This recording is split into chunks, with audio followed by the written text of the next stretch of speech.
Are you anxious, lonely, and miserable, looking for somebody else to blame, all so you can double down on your original beliefs and drag down the rest of the world with you into your own pit of despair?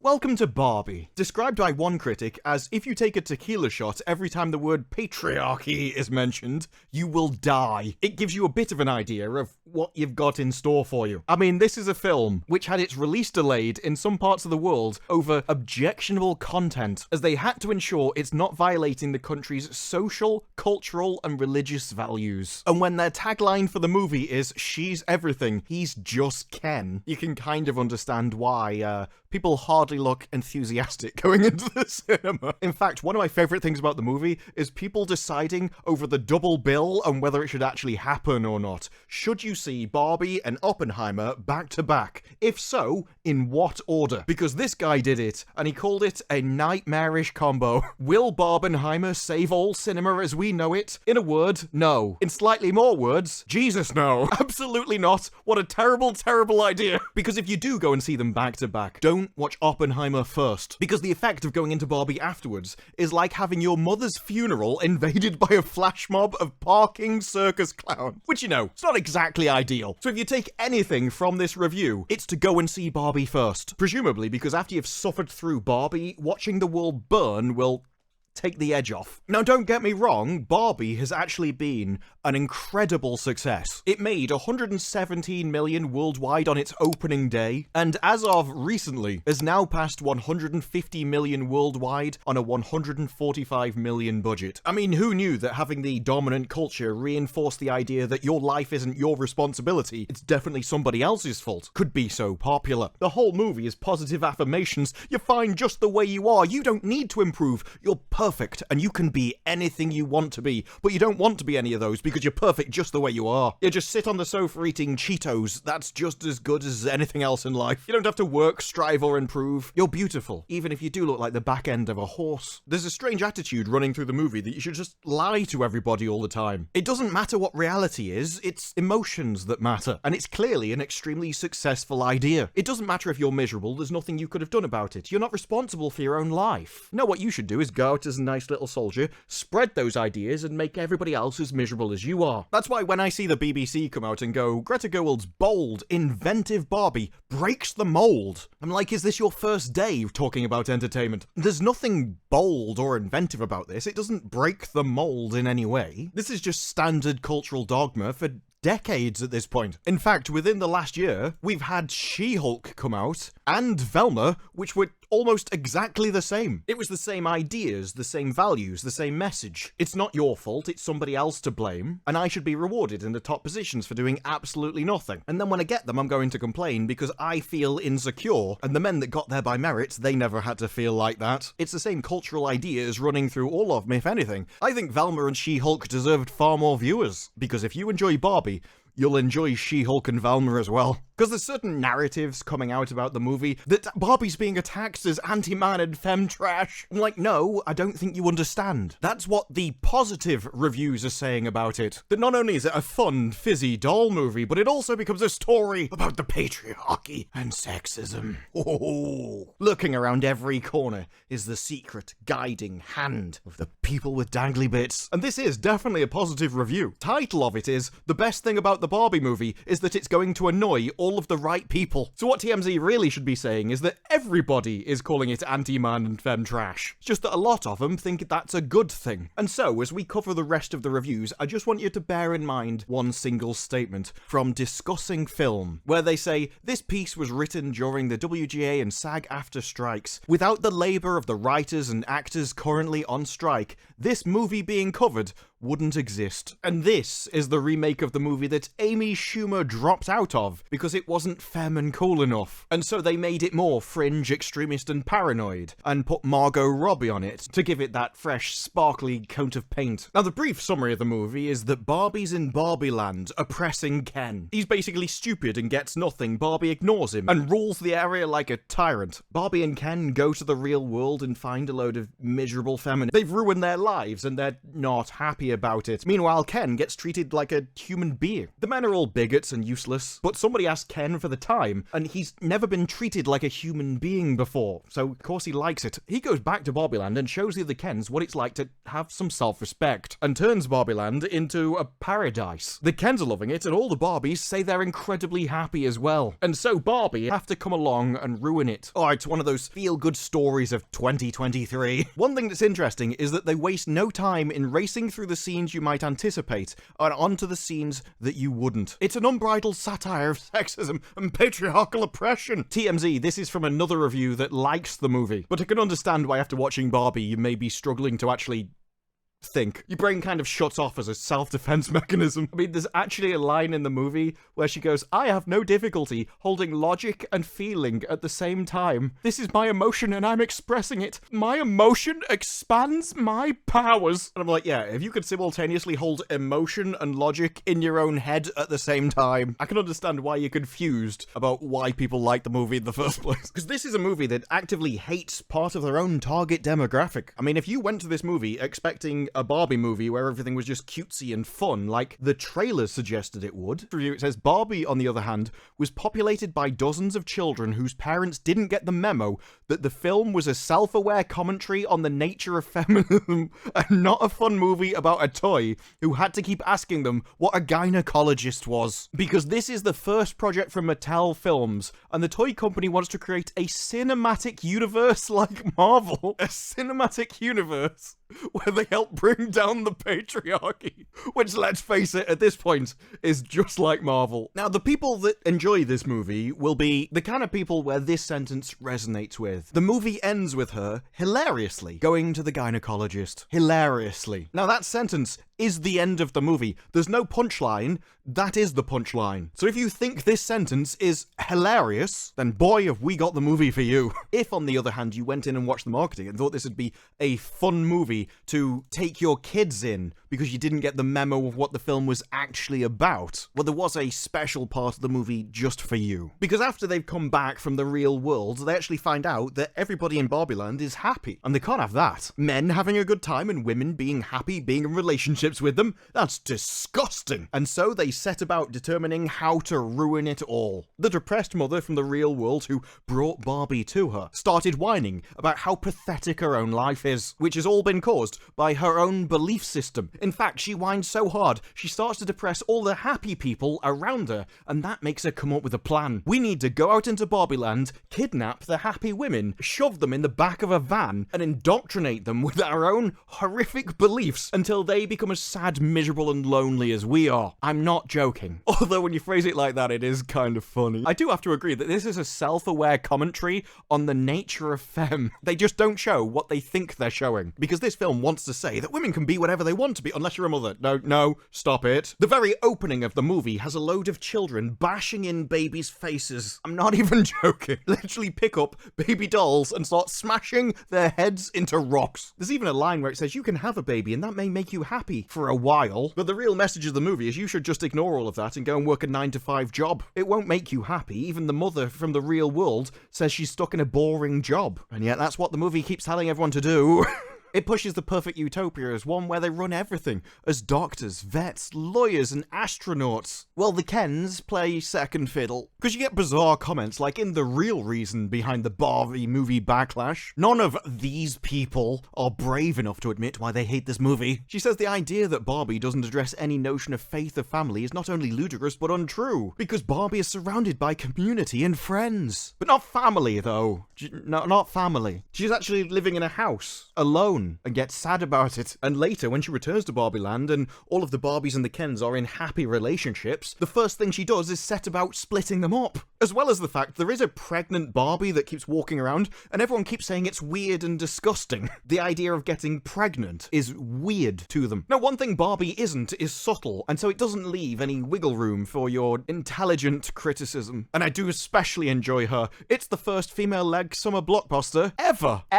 And she doesn't even think it's radical, and to be honest, I agree with her. As I think we've proven with things like She-Hulk and Velma, it's not radical, it's just the prevailing value system in Hollywood, and supported by a significant part of the population. You see, the reason why in Barbieland they split up all of the happy relationships is they claim they've been indoctrinated. They've been brainwashed. What's that? Somebody in a relationship with a man, possibly having kids. You've been brainwashed. It's utterly bizarre because on the one hand, they're presenting Barbie as these incredibly powerful people with agency all of their own. And yet, the moment someone comes along and talks to them, they have no power at all. They can't resist. They just get brainwashed at the first suggestion of a logical thought. At the end of the day, I don't really care which path you go down, but can we at least choose one so we don't have to hold two contradictory ideas in our heads at the same time? Like one of the Barbies said she could, and that's what made her powerful. But as there is an obvious large audience for this, it's an interesting direction for cinema to go. They've already got the blueprint made and are just repeating it at this point with different IPs. The problem with She-Hulk is that the superhero genre at large is still a largely male audience, whereas Barbie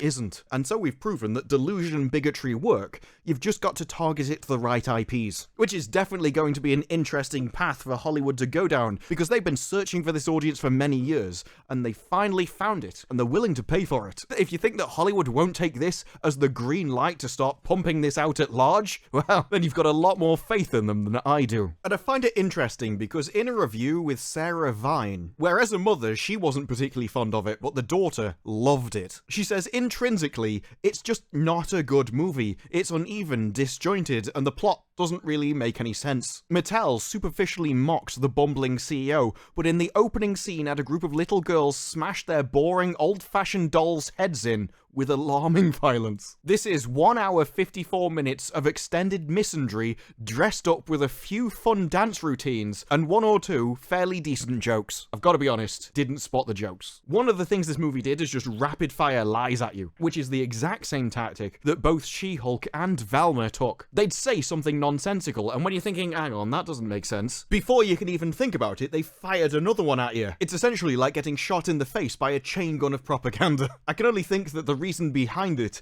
is just so you can't think through what's actually being said, and it keeps you more in an emotional state, something that the movie purports as a strength all the time, to the point where they say emotions are what give us power. And boy, do they want power. Tyrannical power. No, Sarah says this is a deeply anti-man movie of TikTok femme that paints any form of masculinity as toxic and predatory, and that this movement is based on cultural revenge designed to write men out of the story altogether. For the young men growing up in the world, this tells them that they're worthless, which is actually the funniest part of the ending, as the only thing the Kens had to do at the end is tell them where they could shove it. Of course they didn't, because they portrayed the Kens as in desperate need of attention, which is rather ironic when all the Barbies wanted, all the time, literally constantly, was affirmation and to be told how beautiful they were. Doesn't matter if it's true, just lie to them, it'll be fine. Even Greta Gerwig refused to cut a Barbie scene because it was the heart of the movie, and she said, if I cut that,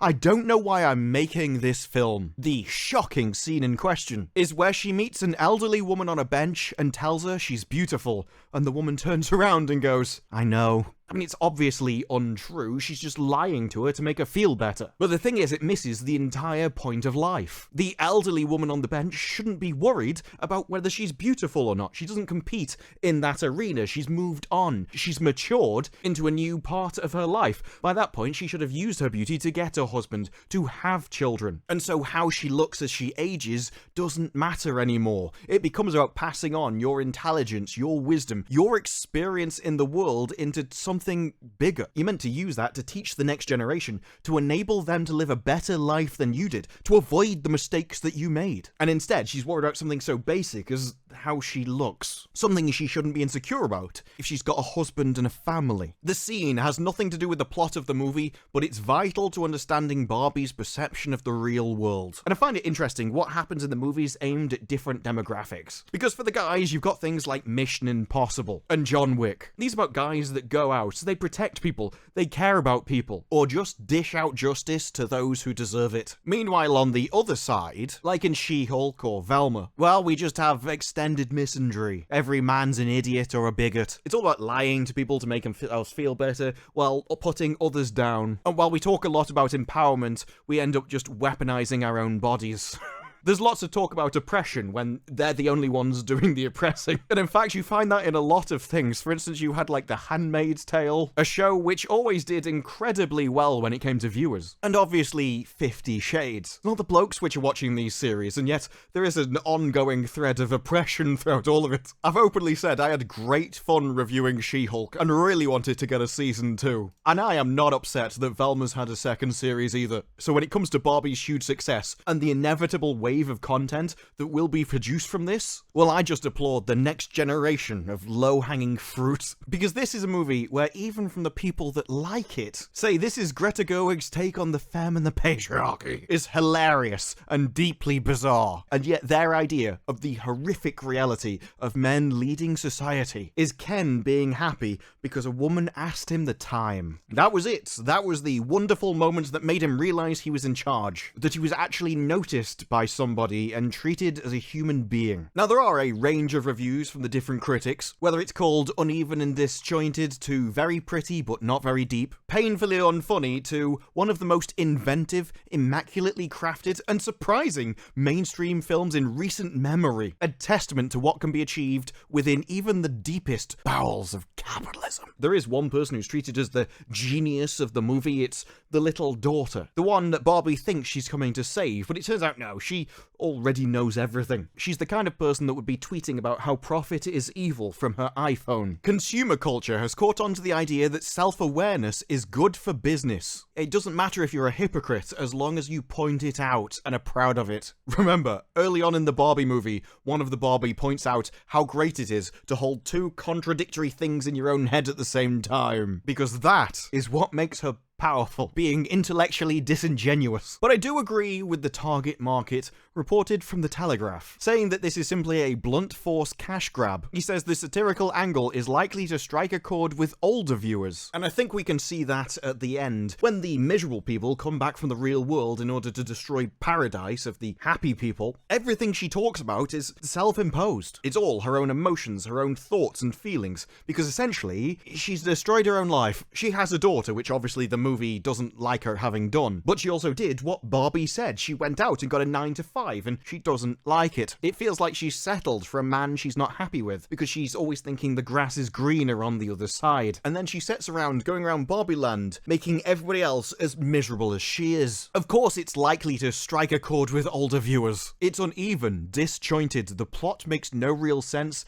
and the dead hand of corporate America weighs heavily upon it, because miserable people buy products to make themselves feel better. When you're older, you don't want to be happy and satisfied because you've got a husband and a family. No, you want to be beautiful. It means you'll be buying our makeup for the rest of your life. This is a good-natured but self-conscious movie where the urge to be funny can only be mean and satirical. I'm sorry, I can't relate. This movie is perhaps a giant 2-hour commercial for a product, because if we can make them feel powerful, get them into the 9 to 5 job where they earn their own money, something which she complains about, by the way, that I have to have my own money, then not only does that turn me into a loyal consumer, because I'm perfect, you see, or at least I should be, and as I'm not, because nobody is, and I'm simultaneously being told that I don't need to improve, so I will remain in this state of not being perfect, nor working towards it. My only real response is to buy the corporate products, in order to fake getting myself closer to it. However smartly done Gerwig's Barbie is, an ominousness haunts the entire exercise. Muddied politics and flat emotional landing of Barbie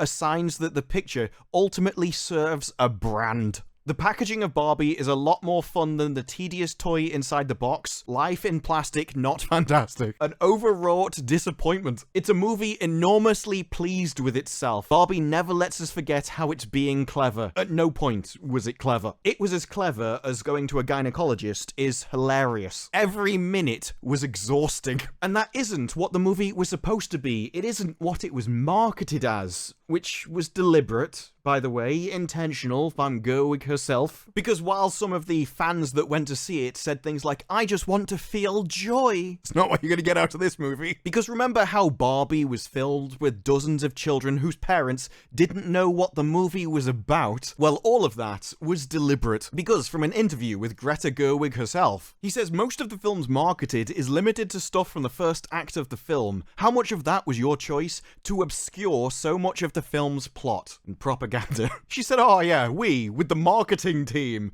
definitely had the sense that we wanted to tease it, because it's just so odd, you see. If we sat you down and explained this to you, it's gonna be really, I don't know. But it did show they knew that people wouldn't have wanted to see it, or at least they thought people wouldn't have wanted to see it. Now, I don't think that's true. I think this still would have had a significant audience, but it is probably things like She-Hulk and Velma which made them not so sure. No, I think there is definitely a lot of people where if you just pander to them and say that them destroying their own lives isn't their fault, they will love you forever and continue to buy your products. We just wanted to communicate the tone without giving the whole card game away. Except we didn't communicate the tone either. No, we very specifically left out the main part of the tone, which would be why it was so full of parents and their kids, despite the fact that the movie obviously hated people giving birth. There was an entire character that was repeatedly mocked for being pregnant throughout the movie. The hilarious thing about people trying to deny what this film is that it wasn't subtle at all, which does make everybody very mask off if they try and deny it. It's another reason why I so enjoy such low-hanging fruit. No, this is an article which had a